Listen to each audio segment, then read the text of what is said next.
Hello everyone and welcome to the NARSA weekly update for the week commencing Monday the 13th of September 2021.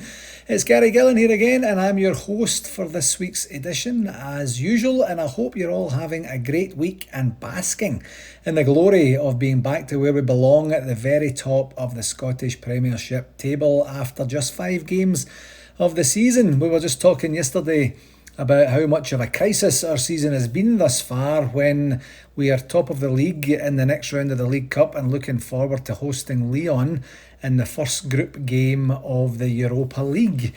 Now, of course, we all wanted to be in the Champions League proper for this season, but it just wasn't to be for us this season for one reason or another. So the next best thing is exactly where we are right now, and we have a great group to look forward to as well. In the past 10 years or so, we've had crisis seasons, real, genuine, honest to goodness crisis seasons, and they've looked and felt pretty different to what we're experiencing right now.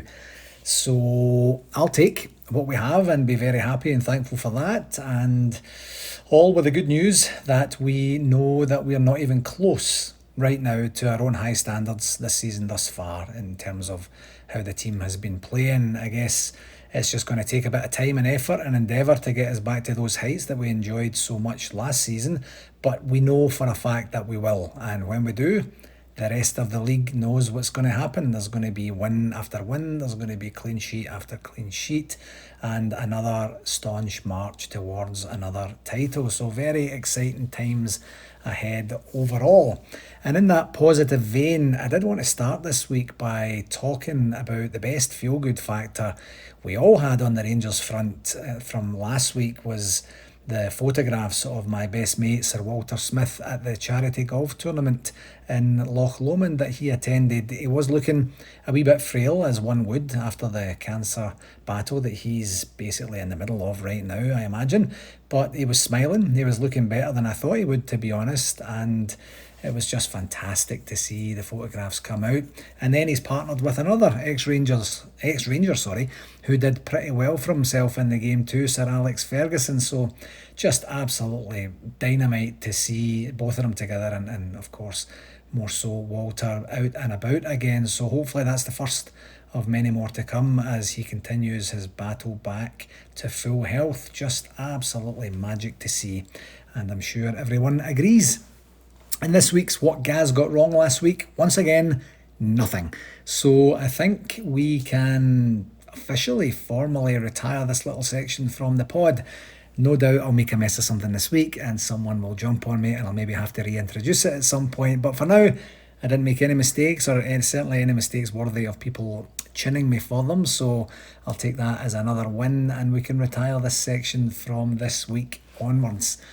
On to our game segment. Just the one game to report on from this past week, which was the away match in Perth at St Johnstone on Saturday. And you might remember that I mentioned last week that St Johnstone were a bit of a bogey team for us towards the tail end of last season. Thankfully, we managed to get to 3 points with a hard-fought 2-1 victory that was kind of all over the place as a match, from what I recall. Now, the caveat to that is in Calgary here, we missed about 30 to 35 minutes of the game because, unfortunately, the Palomino had an internet outage, which made our 4:30am alarm call and the trip downtown all for naught, I'm afraid. So we then lock the pub back up, rush back to the car, head over to the Carey's household for the remainder of the game. Just so frustrating when that happens, but unfortunately, technology breaks sometimes, and my only consolation, and it's way easier to say this now after the game and we know the score, is that it wasn't a Celtic game, and with more people there was a handful of people there, 7 in total. So silver linings and all that. Everybody who was there was very gracious, understood what happened, and knew the effort we had made to get the game on, and went away with the minimum of grumbles as well. So that's very much appreciated and all that. So as I say, silver linings and all that. Anyway, my understanding is that what we missed wasn't very worthy of rewinding to see, as it was a little bit flat overall. Then the second half started to kick things into gear with us losing the first goal kind of reminiscent of 2 to 3 years ago, a big, long, hopeful punt up the park, some very uncharacteristic defensive diarrhea from the usually very reliable Philippe Hollander, and a solid finish from that little skunk O'Halloran to put St Johnstone in control. I don't know about you, but I'm sure a few of us had that familiar feeling at the time of, surely not, because of the way things had gone in the game up to that point. But I'm more than delighted with the team's attitude as soon as we went down, like literally as soon as we went down. It was a genuine gear shift almost instantaneously, which was brilliant to see, and not something that I think we're overly used to seeing either, to be really honest. We got glimpses of the real Ryan Kent that we love, and just a general upturn in performance from everyone. And it was Kent indeed that won us the penalty that Roof slotted away to equalise the game. And then in the melee that ensued afterwards, the TV camera didn't quite catch first thing. I was very pleasantly surprised, pleased to see that Alfie, Mr. Morelos, doesn't seem to be quite the same hothead as he was before, despite the St Johnstone scumbag falling down from the most vicious of gentle pushes to the shoulder in a pathetic attempt to get Alfie red carded. And thankfully on this occasion the referee wasn't buying it at all. They were doing everything to break our flow, which is, it's just so frustrating to watch for me. I can't imagine, I literally don't know how you actually train to play like that sort of garbage. Foul, dive, foul, feign injury, foul, 20 minutes to take a bye kick, 10 minutes for a throw in.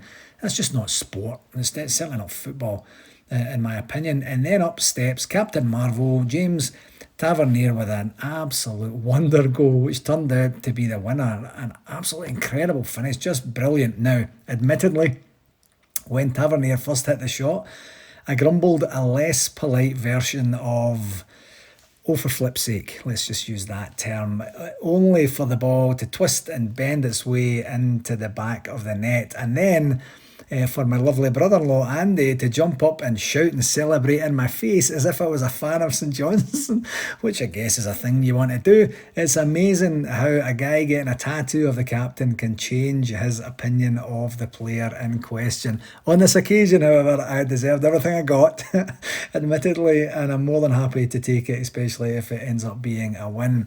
And one thing, it was a brilliant, a goal that's probably a goal of the season candidate, I imagine. I would be very surprised if it wasn't. And one thing I did want to say this week about Tavernier is to think back to some of our captains of recent times, and maybe let's just forget about the banter years for now, because that's an exceptional circumstance. But did Lorenzo Amoruso play well in every game? Actually, no. He got stripped of the captaincy because he was struggling big time at the time. Did Barry Ferguson, Stephen Kloss, Terry Butcher, and the captain himself, Richard Gough, play world class and like a world-class player in every single game? The obvious answer is no. And I have to admit, I don't quite understand some of the criticism that Tav receives, especially right now, when he's finally got the championship behind him, when he is contributing, greatly in almost every game he plays. I understand that he has a laid-back way about him that can sometimes, or to some, maybe come across as lazy, or even worse, not caring whether he plays well or not, and I'm absolutely certain that's not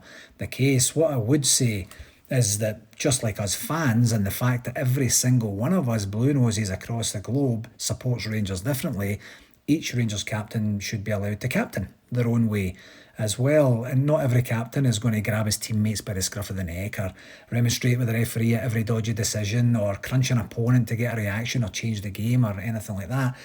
We have to trust. Steven Gerrard picked him for a reason, and I think we'd all admit that Tav is certainly a changed player for the better since Gerrard and his staff have come in. He's rarely injured. He bombs up and down the wing. He provides fantastic service and support for our former players, and chips in with more than his fair share of goals, including, of course, Saturday's cracker as well. So I like to try and always look at the positives as much as possible, and for me, Tav has way more positives than negatives. Do I get upset and frustrated with him at times? Absolutely, 100% I do. We all do. But it's the same with every single player, and our manager for that matter, and that's the joy of being a Rangers fan. I'm happy that he plays for us, because I can guarantee if he played at the other side of the city, their club, their fans, the Scottish media journalists and the government of Ireland would have him rated at 600 gazillion bangers and would be suggesting he's the best player that ever lived. You know, we're more than realistic than those Nuggets in the East End. But I think in the fullness of time that we'll look back with wonder on Tav's achievements with us, especially considering the position he plays, what he went through in the earlier stages of his career with us, and what he's going on to achieve with us then, you know, in the future as well. I understand and appreciate that we have Nathan Patterson and a Scottish, you know, replacement for him. But Stephen Gerrard said some interesting things in the summary for the match on Saturday, where he was saying, you know, we have the best wing back in Scotland and the best full back in Scotland, when he was talking about both players. I think he was being very purposeful when he was saying that Tav provides more going forward dynamicism for the team. And so, you know, there's time for both to get the game time that they need and produce the goods for the team. So yeah, I'm just a wee bit worried that we're not quite appreciating what we've got right now. I guess that's probably the summation of that. This week we are back in action in the Europa League on Thursday with a 3 p.m. Eastern Standard Time kickoff, and that's at home to Lyon, where I'm sure we're going to have a full house at Ibrox and a superb atmosphere to kick off the group stages of our Europa charge for this season. I can't wait for this one, I really can't. And just a reminder that UEFA controls all the TV rights for group stages, in terms of televising group stages for the group stage matches and beyond the group stages as well. So the games will be shown live in Canada on the DAZN network, and in the States on CBS's Paramount Plus streaming channel. RTV will show the game on a delayed basis, and the coverage of the matches will be from UK time midnight UK on game night. So essentially, you know, midnight on Friday morning. Is that the way you say it? I think it maybe is. But please be careful if you're going to access RTV. Please be careful not to use your club login for those games. Otherwise, we don't know who has watched the games, and then your club would be charged the full amount for the game. And the second game of this week is also a biggie, with this coming Sunday being at home to Motherwell. And the main reason that it's a biggie is that it is our long-awaited delayed Flag Day, where we will unveil the championship flag for our 55th championship winning season. You'll remember we got that delayed from the beginning of the season, just so that we could maybe have the opportunity to have some fans in, and as it turns out, it looks likely we're going to have a full house unless something funky happens between now and then. Now, the last time we played Motherwell at home was way back in December, believe it or not, where we ran out 3-1 winners, which you might remember was a wee bit tense for us, going behind very early and then scoring 3 relatively late goals, 2 from Roof and 1 from Itten. But you might remember this one being a little bit tense and significant for us, because it came on the back immediately of our League Cup exit at St Mirren in the midweek, just before it. And at a time when a whole bunch of difficult games were coming up thick and fast in terms of our schedule for that time. And then after the St Mirren result, and then going behind so early at home, you know, I had one of those dreaded feelings of, oh no, here we go again. But eventually we got the result that we wanted, and then we went on another terrific run in the league until, interestingly, we played Motherwell at Fir Park in mid-January and scraped a 1-1 draw with an equaliser again from Itten in the 72nd minute. So maybe, like I was saying last week about St Johnstone, and you know, like the game as it unfolded on the weekend, we do have a difficult game coming up against a team that can cause us problems, and by the way, who are on a good run as well. I believe they've won 3 games in a row now in the Scottish Premiership. So here's hoping for 2 very solid results for us for this week, as in 2 wins, of course, as we start to build a bit of momentum and getting this team back into the win column every single week as we go forward. On to RTV for this week. We do still have to carve out time to analyse the results of the recent RTV survey and chase up the delinquent clubs who have chosen not to respond to date. We'll definitely do that this week. It's my fault actually that we haven't gotten together to do that, just been busy on other things, but Alan and I will get together, go through the results, figure out our communication plan for that, and we will be in touch with said clubs as we move forward. And then after we have all the information we need, we can enter into proper dialogue with the club and RTV about the cost model for NARSA for this season. So we will be in touch. For shout-outs for this week, I did want to mention again the events planned for a couple of our member clubs. You'll have heard them over the last couple of weeks if you are a regular listener.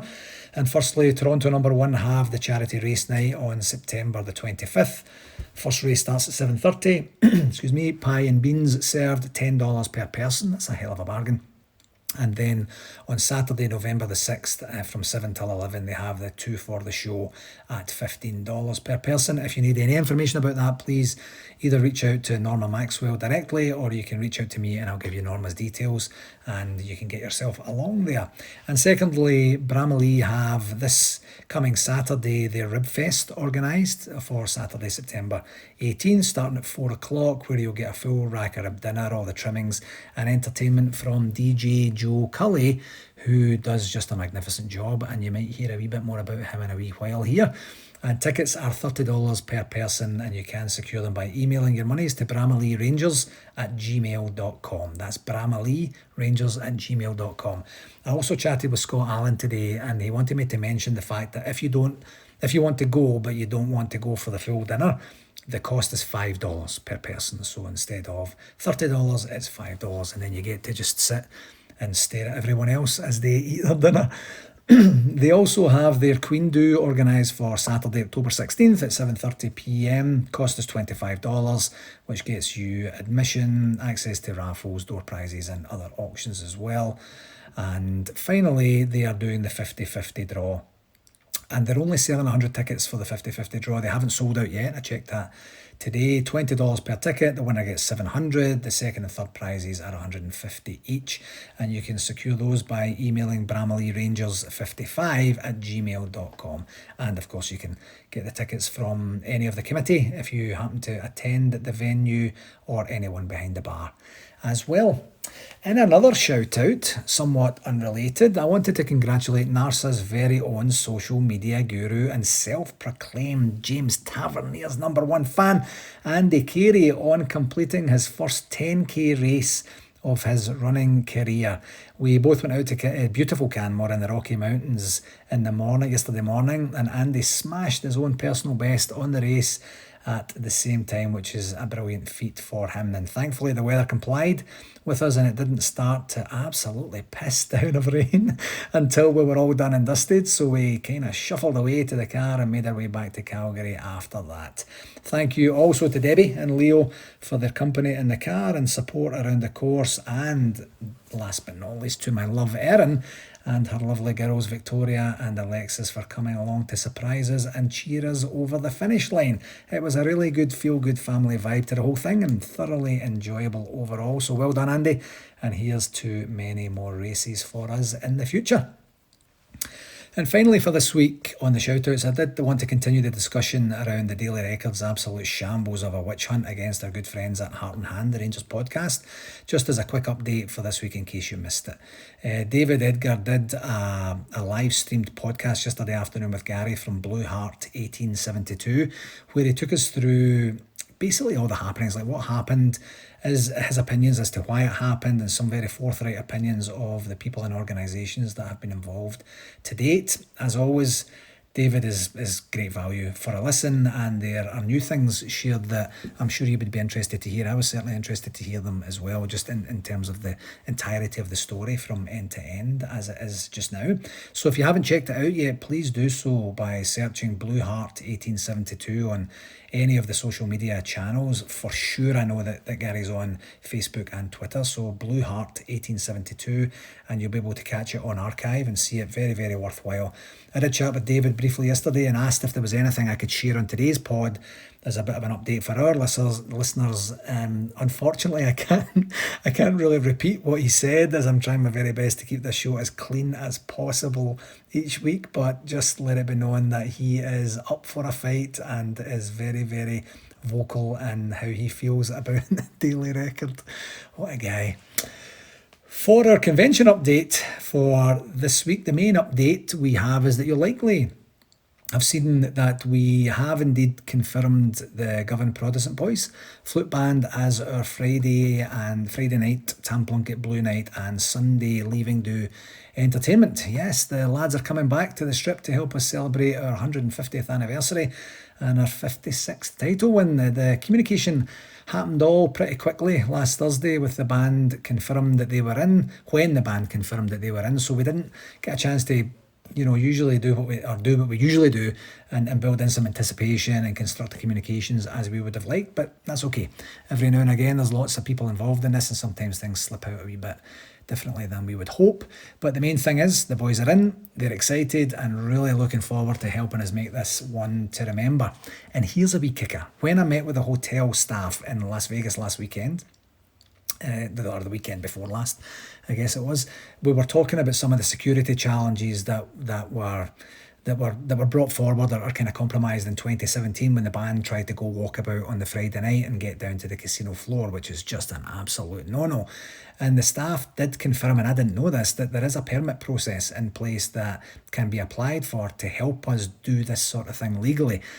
Now, I know part of the fun is going a bit rogue and surprising the hell out of the locals and all that fun stuff, but I'm all for at least exploring the possibility of the legal route, so we'll see how that one goes. I don't know truly if they quite got what I was meaning when I was saying, we have a band and they come down the escalator and we try and go and give the people a show, but they did say there's a permit process there, so we'll do some investigation on that over the next wee while. On the travel front, Roseanne from the Holiday and Flight Centre was away on holiday last week, so we didn't get the chance to get around the table as we were hoping, but that is planned for later this week. We don't have the actual day confirmed yet, but I'm going to have a quick chat with Roseanne tomorrow. And I guarantee that we will have information, solid information to share on that on next week's pod. I know I've said it before, I know, but for sure I absolutely mean it at this time. And if for some reason we don't, then it will be because of some bizarre conflict or something that we don't know about right now. But with everything being the way that it should be, we will have a definite update that we can share on next week's update. Now, to finish off with a wee bit of an exciting announcement, and this is a bit of a world exclusive for the convention, I'm delighted to let you know that just today we secured the services of none other than DJ Joe Cully for the convention DJ responsibilities. Yes, Joe will be entertaining us on the Thursday and Friday exclusively, providing interlude entertainment on the Saturday in between the live band, and will be on point all day for the Sunday Leaving Do too. You might remember that we had Joe as our DJ entertainment at our last convention in Windsor, Ontario in 2019, and we had secured the services to come to San Francisco in 2020 as well before the pandemic took a hold, and we haven't managed to get together since. So for those who have experienced Joe's brand of entertainment will know how perfectly he fits with the overall culture and the theme of what it is we want for the conventions and for our guests to enjoy. So to have him agree to come and join us in 2022 is a real win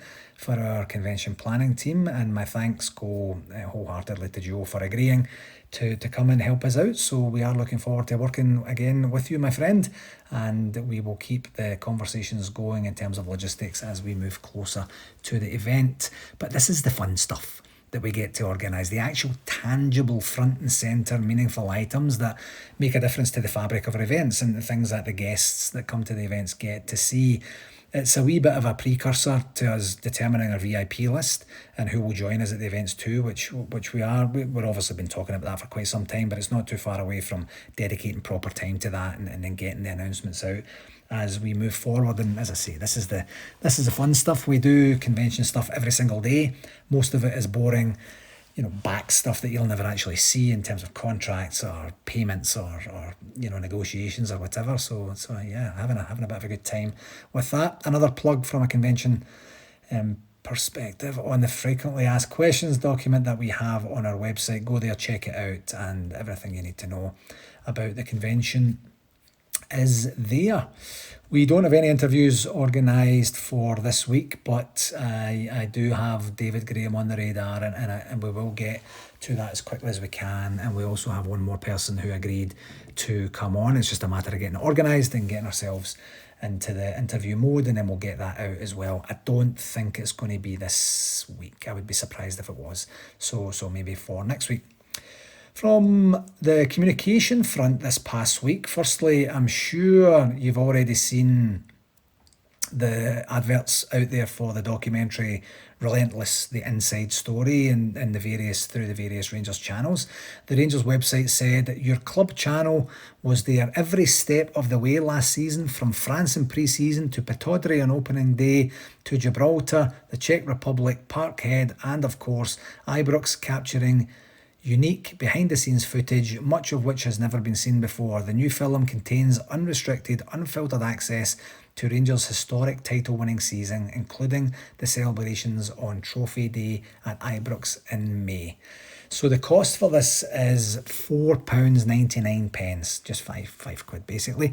And if you haven't seen it already, I can tell you that it is worth absolutely every single penny and then some.